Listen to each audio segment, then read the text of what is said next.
This is Aram Jabari, PR Manager at Atlas, and we'd like to give you a sneak peek at the combat system in Game of Thrones, our upcoming RPG based on the critically acclaimed HBO television series and internationally best-selling book series A Song of Ice and Fire by George R.R. Martin.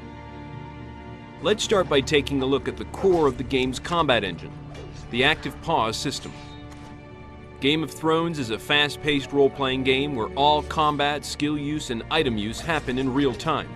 When the pulse-pounding action becomes overwhelming, the player can slow down time to better make strategic decisions like giving allies orders or choosing to use some of their character's skills to help turn the tide of the fight. It's important to note that time can never be stopped outright, as it can in many other games. This serves to preserve the tension and urgency one would expect from fights in the Game of Thrones universe.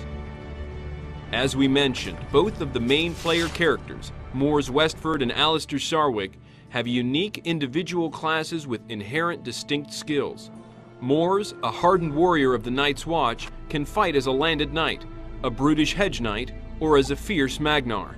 Alistair, a red priest, can fight as an archer, a sellsword, or as a water dancer. These different classes will determine the weapons and armor that Mors and Alistair can use. A hedge knight may use cumbersome two-handed weapons and sweeping attacks, while a landed knight will fight best with a sword and shield combination. Both of these characters will also play differently. For example, Alistair is not quite as stout in battle as Mors is. When facing multiple enemies, Alistair will typically prefer to not stand and fight.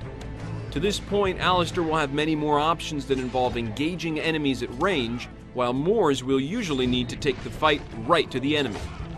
Perhaps you want to play as a water-dancing archer or an effective heavy-armored Magnar? The game's multi-class customization options make these character builds possible. You also have the ability to eschew the multi-class path in favor of becoming a specialist in one class and gaining the upper-tier skills for that particular class. This is just a fraction of the strategic aspects that you'll be able to explore in Game of Thrones.